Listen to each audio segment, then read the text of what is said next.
Marcus was a quiet boy, the kind of student who often sat in the back of the classroom, not because he wasn't smart, but because he liked to observe the world around him. He was only 12, but his mind often wandered far beyond the walls of his small school. While most of his classmates talked about wanting to be athletes, singers, or even YouTubers, Marcus carried a very different dream in his heart. He wanted to go to Harvard University. It wasn't a dream that came from nowhere. Marcus had once found an old magazine in the library that showed pictures of Harvard's campus. Its tall buildings, grand libraries, and wide lawns filled with students from all around the world. Something about those pictures lit a fire in him. He imagined himself walking through those ancient halls, holding books in his arms, learning things that could change his life. To him, Harvard was not just a school, it was a doorway to possibilities. Marcus's mother often told him, "Baby, you can be anything you want. Don't ever let this world tell you otherwise." She worked 2 jobs to keep food on the table, but she always made time to sit with him while he did homework. She would smile proudly whenever he shared facts he had learned, like how Harvard was one of the oldest universities in America, or how it had educated presidents, scientists, and world leaders. For Marcus, Harvard was more than a dream. It was proof that he could rise above the limits people tried to place on him. One bright Monday morning, Marcus's teacher announced a special assignment. "Class," she said, "today I want each of you to tell us what you want to be when you grow up. Don't be shy, be honest. This is your chance to dream big." The room filled with chatter as students whispered to each other, planning their answers. When it was their turn, some said they wanted to be doctors, some wanted to be police officers, and others wanted to be football players or rappers. Each answer got claps and laughter from the class. Marcus's heart raced as his turn came closer. He could feel sweat on his palms. A small voice inside him said, "Don't say it, they won't understand, just pick something simple." But then he remembered his mother's words. "Don't let the world tell you otherwise." He took a deep breath and stood up. "My dream," Marcus said softly, "is to study at Harvard University." For a moment, the classroom fell silent. Some students blinked in surprise. Others tilted their heads, unsure if they heard him correctly. Harvard was not a name they expected to hear from Marcus. It sounded too far away, too big, too impossible. But Marcus wasn't joking. He stood tall, his eyes shining with courage as he explained, "I want to go to Harvard because I love learning. I want to become someone who makes a difference. I know it's hard, but I believe I can do it." In that instant, Marcus felt proud. Speaking his dream out loud gave it more power than it had ever had before. To him, it wasn't just a thought anymore. It was a promise. Inside his heart, Marcus pictured himself sitting in Harvard's library, flipping through books, surrounded by students from all over the world. He imagined writing essays, attending lectures, and even calling his mom to tell her, "I made it." The vision was so strong that it felt almost real. He didn't know what the others in the class were thinking yet, but Marcus didn't care. For the first time, he had spoken his dream in front of people. He had put his heart into words, and that alone made him feel unstoppable. Marcus believed that dreams weren't meant to be small. They were meant to scare you a little, to push you further than you thought you could go. And even though he was just a boy in a small classroom, he carried within him the strength of someone who refused to be told no. The world outside might not have been ready for Marcus's dream, but in that moment, standing proudly in front of his classmates, he was ready for the world. Marcus had barely finished speaking when a small wave of whispers rippled through the classroom. A few kids exchanged glances and smirked. Some even giggled, not cruelly at first, but in that way children do when they hear something that feels too unusual, too far from what they know. But then, the teacher's reaction changed. Everything. She stared at Marcus with raised eyebrows, her lips tightening as though she was holding back laughter. The silence stretched for a moment, heavy and uncomfortable. Finally, she shook her head and let out a chuckle that filled the room. "Harvard," she repeated, her voice dripping with disbelief. "Marcus, do you even know what Harvard is? That's not a place for kids like you." The words hit him like a slap. Kids like you. He wasn't sure what she meant at first. Did she mean kids from his neighborhood? Kids who didn't come from rich families? Or did she mean something even deeper? Kids like him, who were black, who didn't look like the picture she carried in her mind of a Harvard student? Some of the children laughed louder now, encouraged by their teacher's tone. One boy muttered, "Yeah, right, Marcus at Harvard," and another girl snickered, hiding her face behind her hands. The classroom that had once been filled with curiosity and fun now felt like a stage where Marcus was the unwanted joke. He sat back down slowly, his cheeks burning. The words he had spoken so bravely moments earlier now seemed foolish. He wished he could take them back, wished he had chosen something safer to say, like firefighter or singer. Anything but Harvard. But the teacher wasn't finished. She leaned on her desk and said loudly enough for everyone to hear, "Dreams are fine, children, but you have to be realistic. Some schools are for the best of the best. They take students with perfect grades, families with money, and connections. You don't have. Marcus, you should pick something more practical." Every word dug deeper into him. He stared at the desk, trying not to cry. His classmates weren't paying attention to the teacher's explanation anymore. They were too busy whispering and nudging each other, some pointing at him as though he were the punchline to a joke. Inside, Marcus's chest tightened. He wanted to disappear, to run out of the classroom and never come back. But he stayed seated, silent.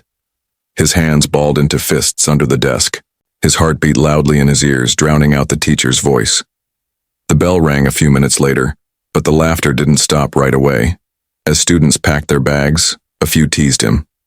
"Hey, Harvard boy, are you going to wear a suit to school tomorrow?" One boy said, pretending to straighten an invisible tie. Another chimed in, "Better start saving money, Marcus, 'cause Harvard costs more than your house."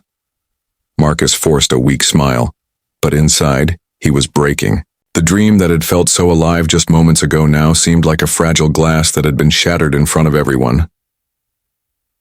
Walking home that day, Marcus dragged his feet along the sidewalk. The world seemed heavier, the air colder.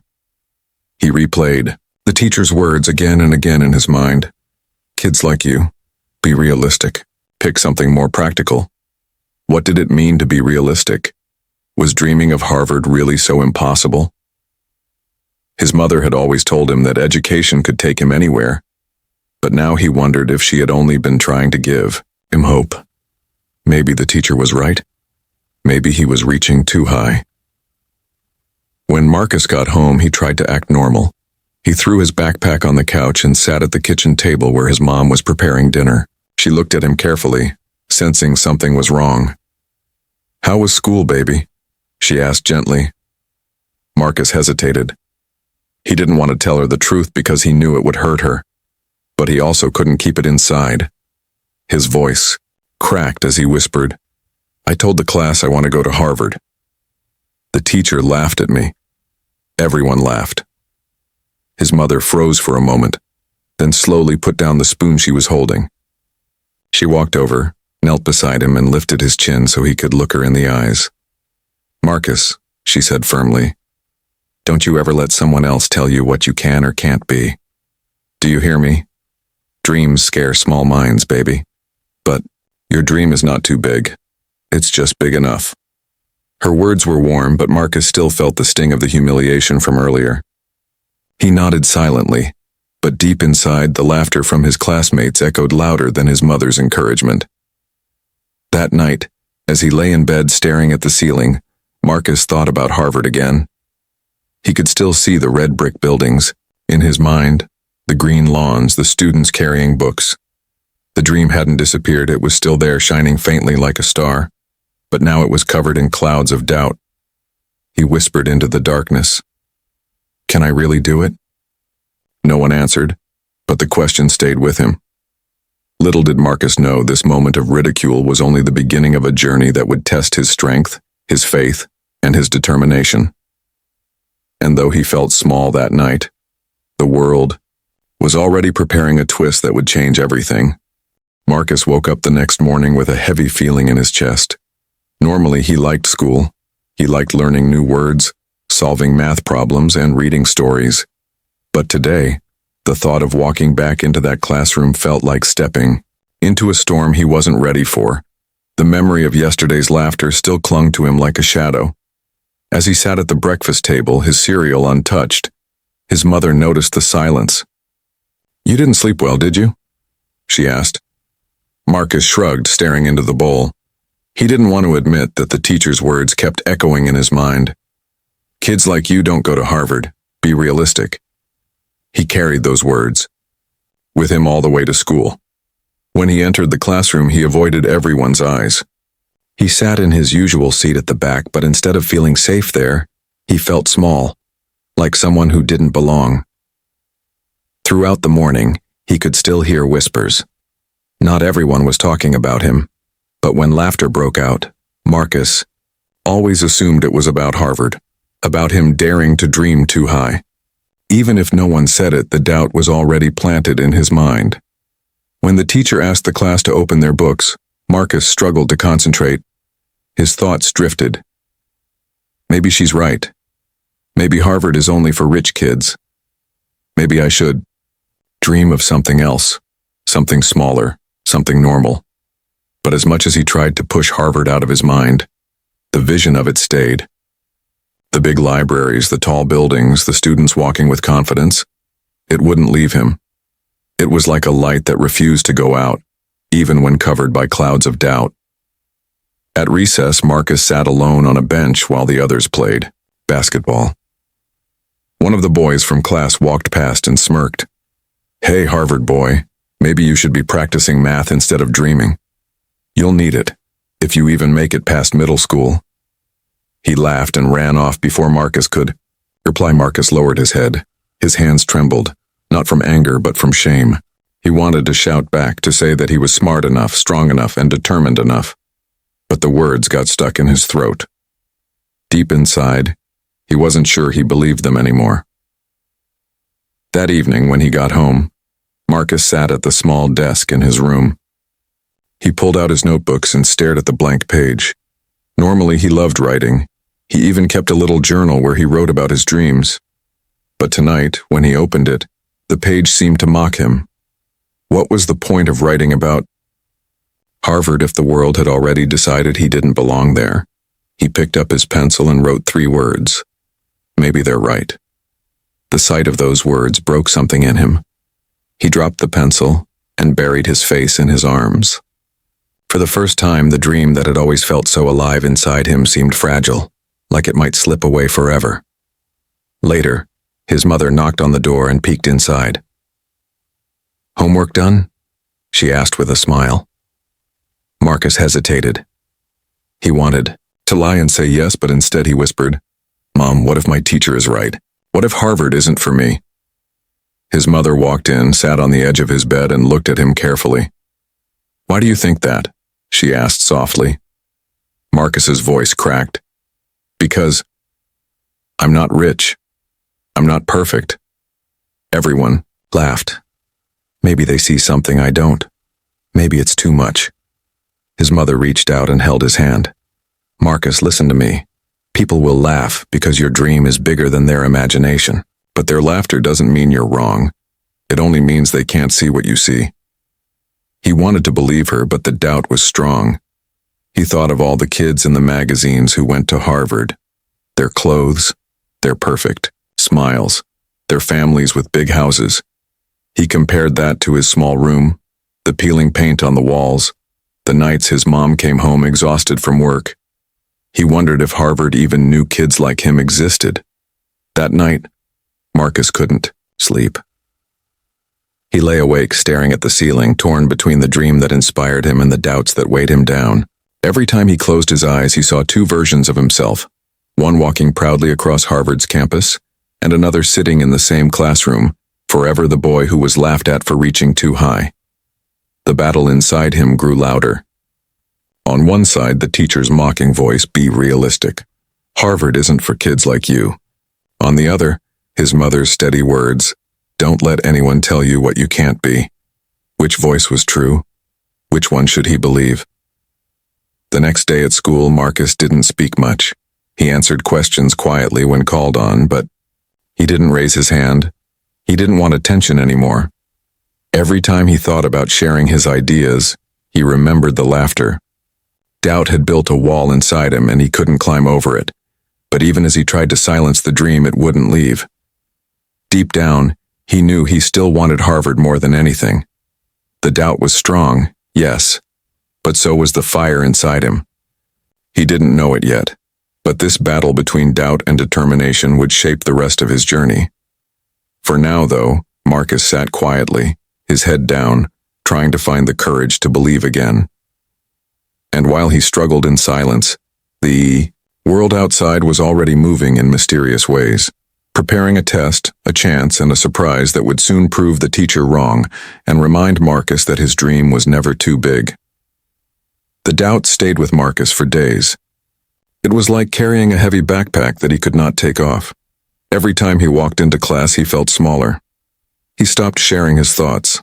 He avoided eye contact. The teacher seemed satisfied. No more silly dreams spoken out loud. His classmates moved on too, finding new things to laugh about, but Marcus couldn't move on. At night, he stared at the ceiling, his heart full of questions. What if they're right? What if I'm not good enough? What if Harvard really isn't for me? The voice of doubt grew louder each day. And yet, hidden beneath that voice like a faint whisper, his dream still called to him. It refused to die. One Friday afternoon, Marcus sat in the school library. The teacher had given them free reading time, but while the others flipped through comic books and magazines, Marcus wandered into the farthest corner. There, on a high shelf, he spotted an old book with a faded crimson cover. The word Harvard was written across the spine. His heart skipped. He pulled it down carefully, dust rising in the sunlight. Inside were photographs of Harvard's campus, its grand gates, its classrooms, its libraries filled with endless books. The students looked focused and confident, walking with purpose. Marcus touched the pages as if they were sacred. For the first time since the humiliation, hope flickered. This is real, he thought. It's not just a dream. This place exists. And if it exists, maybe I can find a way there. That night he carried the book home, hidden under his arm. He read it under the dim lamp in his room until his mother reminded him to sleep. But Marcus couldn't stop. The pictures filled him with energy. The descriptions of the classes, the professors, and the students made him feel like Harvard wasn't just a faraway land for other kids. Maybe it could be his future. The next morning, Marcus made a decision. If people doubted him, he would let his work speak louder than their laughter. If the teacher believed he wasn't capable, he would show her, not with words, but with effort. From that day forward, Marcus changed. He started waking up earlier than usual. Before breakfast, while the neighborhood was still quiet, he opened his books and practiced math problems. At school, he paid attention to every word the teacher said, even when the lessons felt boring. He started raising his hand again, not to talk about Harvard, but to answer questions. He wanted to show, silently, that he was capable of more than anyone thought. At recess, when the other kids played, Marcus often sat under a tree with his notebook, reading or writing essays. Some classmates teased him again. There's Harvard boy with his books. But Marcus no longer let their laughter cut into him. Each joke only made him work harder. His mother noticed the change. She would often come home tired from her shifts only to find Marcus sitting at the table with piles of homework, his eyes burning with determination. She smiled, though her heart ached at how much pressure he put on himself. "Baby, don't forget to rest," she said gently. Marcus would smile back. "I can rest later, Mom. Right now I need to get ready." "Ready for what?" she asked. "For the future," he answered. Weeks turned into months, and Marcus's resilience grew stronger. Whenever doubt whispered in his ear, he drowned it out with action. When the teacher called on him, he answered clearly. When assignments were given, he worked twice as hard. Slowly, the whispers in class changed. The same students who once laughed at him now began to notice. Some even asked him for help with homework. One afternoon, after Marcus had solved a tough math problem on the board, the classroom fell silent. The teacher, who once mocked him, hesitated before speaking. Good work, Marcus, she said reluctantly. It wasn't much, but to Marcus it felt like a small victory. At night, when he wrote in his journal, he no longer scribbled words of doubt. Instead, he wrote goals: read 2 chapters, finish math worksheet, write essay draft. Each task he completed felt like one step closer to the dream that had once been ridiculed. But resilience wasn't just about schoolwork. Marcus also learned to strengthen his heart. When he heard laughter, he reminded himself, "They don't see what I see, but I do, and that's enough." He repeated his mother's words like a shield. Don't let anyone tell you what you can't be. Sometimes he still felt the sting of that day, the teacher's chuckle, the way the class had laughed at him. But instead of letting it break him, Marcus used it as fuel. One day he promised himself, "I'll walk into Harvard's gates. And when I do, I'll remember this moment, not with pain, but with pride." It wasn't easy. There were days he felt tired, days he wanted to give up. But each time he looked at that crimson-covered book, each time he pictured himself walking across Harvard's campus, he found the strength to keep going. Resilience had taken root in Marcus's heart. And though the world around him still doubted, he had started to believe in himself again. What he didn't know was that this quiet determination, this fire that no laughter could put out, was about to be tested in a way he never imagined.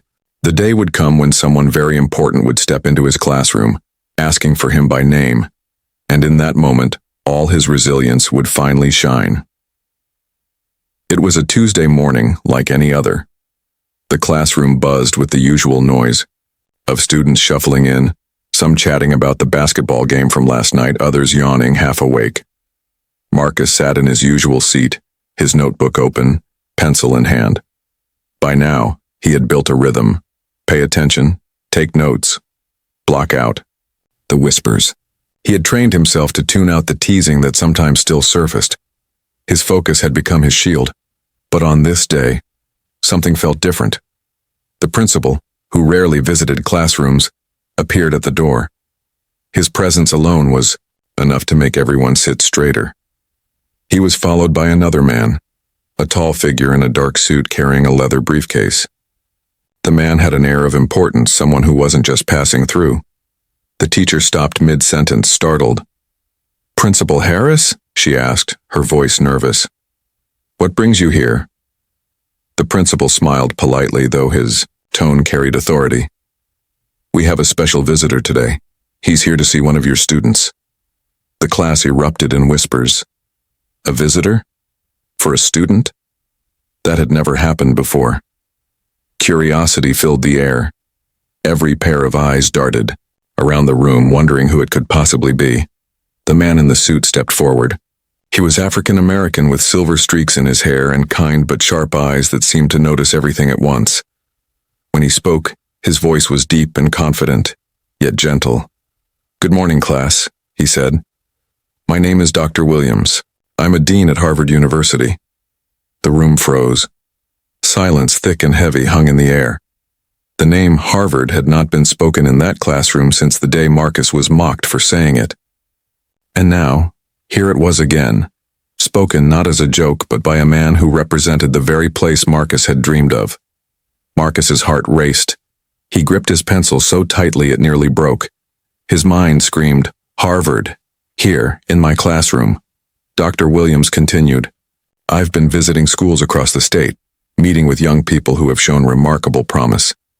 And today, I'm here to meet one of you." The whispers turned into low gasps. Everyone's eyes darted around, searching for clues. Some students straightened in their chairs, hoping maybe it was them. Others glanced at each other, confused.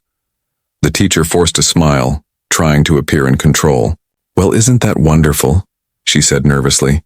"And which student might that be?" Dr. Williams paused, scanning the room. His eyes finally settled at the back, on Marcus. He smiled warmly and said, "I'm here to meet Marcus." For a moment, Marcus couldn't move. His ears rang as though he had misheard. The same classmates who once laughed at him now turned their heads sharply in his direction. Shock rippled across their faces. The teacher blinked rapidly, clearly caught off guard. Marcus?" she stammered. Are you sure? Dr. Williams chuckled softly. Yes, I'm sure. I've read his essays. His work stood out in ways that impressed not only me but several of my colleagues. He has vision. He has determination. And I wanted to see the boy behind those words for myself. The class erupted. Again, not with laughter this time, but with disbelief. Some whispered Marcus's name. Others simply stared wide-eyed. Marcus slowly stood, his legs trembling. He felt as if the whole world had tilted. Just months ago, he had been mocked for daring to say Harvard out loud. Now, a dean from Harvard was standing in front of him, asking for him by name. As Marcus walked to the front, he could feel the weight of every pair of eyes on him.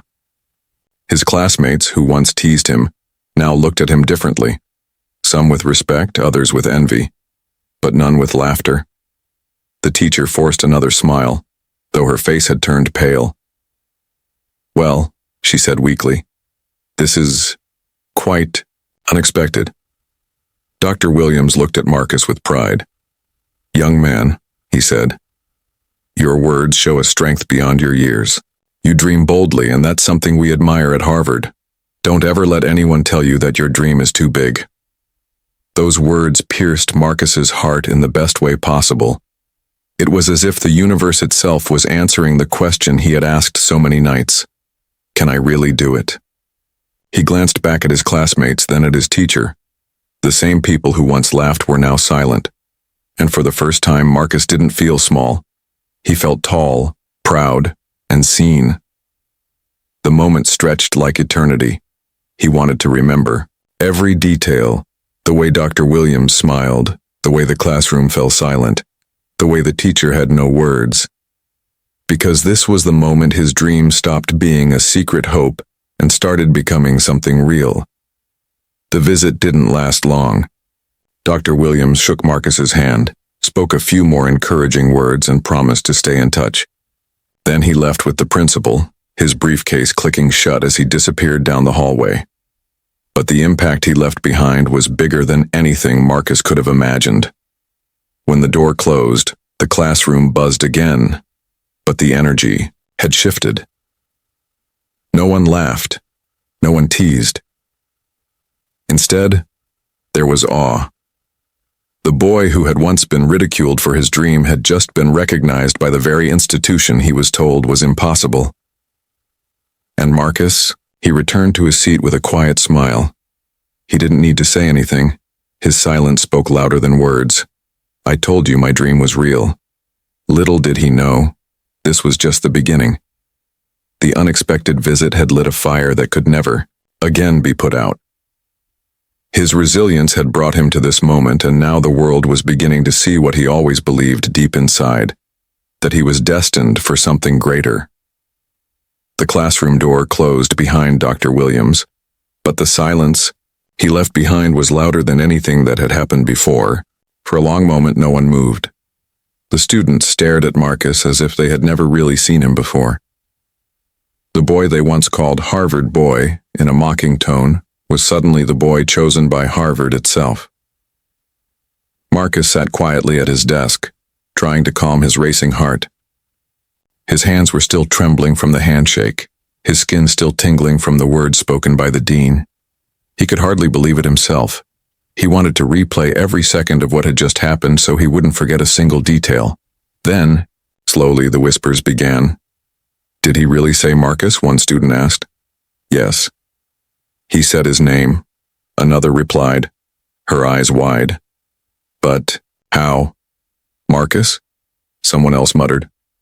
The disbelief spread like wildfire. The same children who had laughed at him before now spoke with confusion, even awe. For the first time, Marcus was not the subject of jokes. He was the subject of wonder. The teacher, however, didn't speak. She stood frozen at her desk, staring at Marcus with a blank expression. Her lips pressed into a thin line, her face pale. Inside, her thoughts raced. She remembered the day she had laughed at him, the words she had said in front of the whole class. Be realistic. Kids like you don't go to Harvard. And now, the very school she had dismissed had sent one of its leaders to meet Marcus. Her cheeks burned with shame, She glanced around at the class, afraid they were remembering too. She cleared her throat and tried to recover control. "Well," she said awkwardly, "that was an interesting visit. Let's get back to our lesson." But no one was listening. The students' eyes stayed on Marcus. Their curiosity was louder than any math problem on the board. A boy who had teased Marcus before raised his hand. "Miss," he said boldly, "didn't you say Marcus couldn't go to Harvard?" The teacher froze, her face turning red. She stammered, I didn't mean it like that. I was just being realistic." Another student, a girl who had once giggled when Marcus shared his dream, spoke up softly. But he was right. He said Harvard, and now Harvard came for him. The class erupted with chatter again. Some students looked at Marcus with admiration. Others looked envious. A few avoided his eyes altogether, embarrassed by their past words. Marcus sat silently, his head slightly lowered, but inside, his chest swelled with pride. For so long, he had carried the weight of doubt, replaying their laughter in his mind. But now their disbelief had turned into silence, and that silence was sweeter than any applause. The teacher tried to regain control of the classroom. "All right, enough," she said sharply. "Let's move on." But her voice lacked authority. Everyone could hear the crack in her tone, the insecurity hidden in her words. For the first time, she wasn't the one in control. The story had shifted. When the bell finally rang, students rushed out into the hallway, buzzing with the news. "A Harvard dean came to our school," one shouted. "He came for Marcus," another added. The whispers spread quickly, echoing down the corridors. Even students from other classes began asking questions. Marcus walked slowly, his backpack slung over one shoulder. He could feel eyes following him, but this time they weren't mocking. They were curious, respectful, maybe even a little afraid. One boy who had laughed the loudest weeks ago ran up to him. "Hey, Marcus," he said nervously, scratching the back of his neck. Could you help me with my essay sometime?" Marcus looked at him, remembering every cruel word. For a moment he thought about ignoring him, but then he smiled gently and said, "Sure," because Marcus knew that holding on to bitterness wouldn't make him stronger. Rising above it would. At home, when he told his mother what had happened, her eyes filled with tears. She pulled him into her arms, whispering, "I told you, baby. I told you. Your dream is not too big." Her voice shook with pride. That night, as Marcus lay in bed, the memory of the teacher's laughter came back again, but this time it no longer hurt. Instead, it felt like fuel. He thought of her red face when Dr. Williams said his name. He thought of his classmates' stunned silence. For the first time, Marcus didn't see himself as a boy mocked for dreaming too big. He saw himself as someone unstoppable, someone who had proven that even the smallest voice could shake the walls of doubt. Still, deep inside, Marcus knew this was only the beginning. A visit from a dean didn't mean his path to Harvard would be easy. There would be more challenges, more obstacles, more voices trying to pull him down. But he also knew something else. The laughter couldn't break him anymore. He had tasted victory, and once you taste it, you never forget the flavor. The shock of that day lingered in the classroom for weeks. Students stopped mocking Marcus. Some even asked him questions about Harvard, curious to know more. The teacher, though she never admitted it out loud, treated him differently, more carefully, with less condescension. She could no longer look at him without remembering how wrong she had been. Marcus carried himself differently too. He walked with his head higher, his shoulders straighter. Not arrogant, but confident. He had been doubted, humiliated, and mocked. But he had turned their laughter into silence, and somewhere deep inside he knew this was only a small preview of what was coming. Because one day he would not just meet a Harvard dean in his classroom. One day he would walk through Harvard's gates himself. And when he did, the world would finally understand that no dream is too big and no voice is too small. The classroom was never the same after that day. The air itself seemed different, heavier, quieter, full of unspoken things. It wasn't just the shock of the Harvard dean's visit that lingered, it was the silence that followed. A silence that spoke louder than any laughter had ever done. Marcus could feel it every time he stepped into the room. Before, the class had erupted in giggles whenever he opened his mouth. Now, the moment he raised his hand, the room fell still. No one dared to snicker. No one dared to whisper. The same kids who once mocked him now watched carefully, waiting to hear what he would say. Even the teacher's voice had changed. She no longer had the sharp edge she once used when addressing him. Instead, there was hesitation, a softness, almost a fear. Every time she looked at Marcus, her eyes flickered with something she couldn't quite hide. Guilt. She remembered too clearly the day she had laughed at him, dismissing his dream as unrealistic. Those words haunted her now.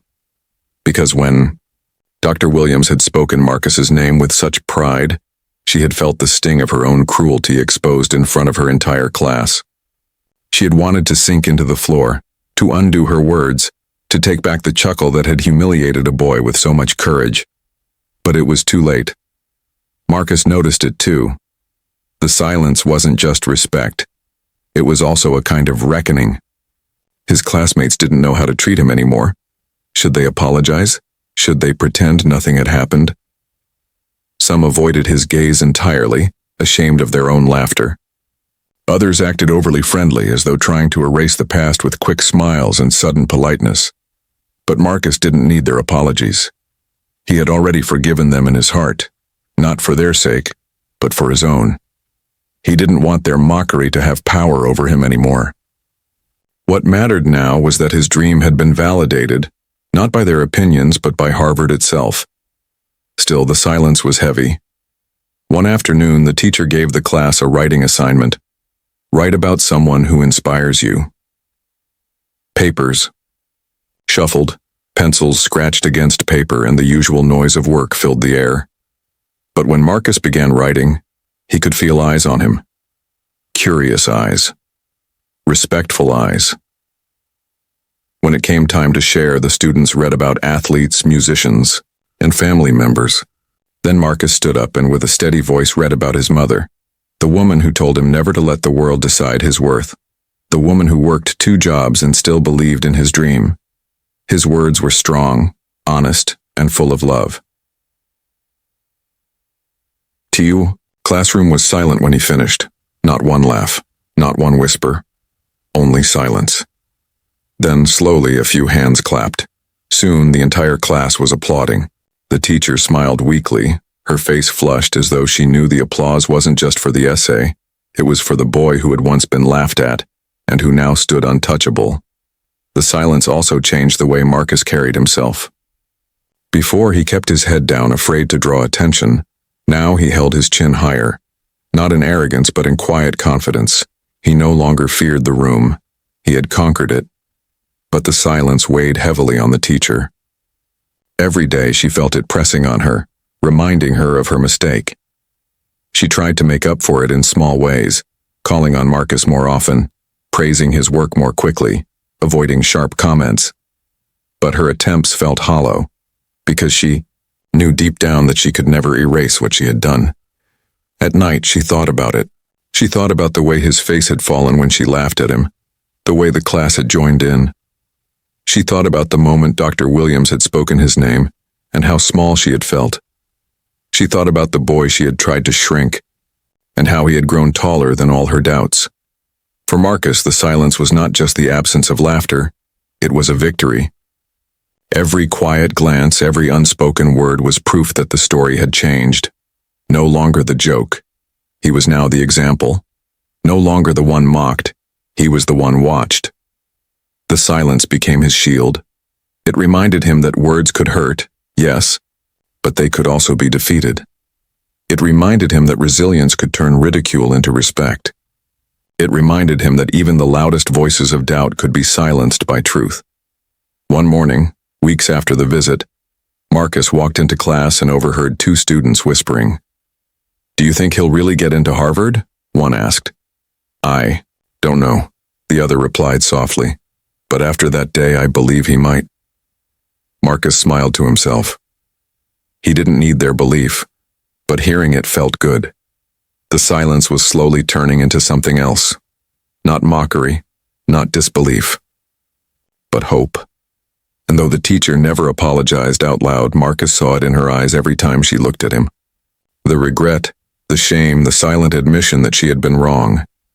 That silence was her apology, and it was enough, because Marcus no longer needed words to prove anything. He had already won.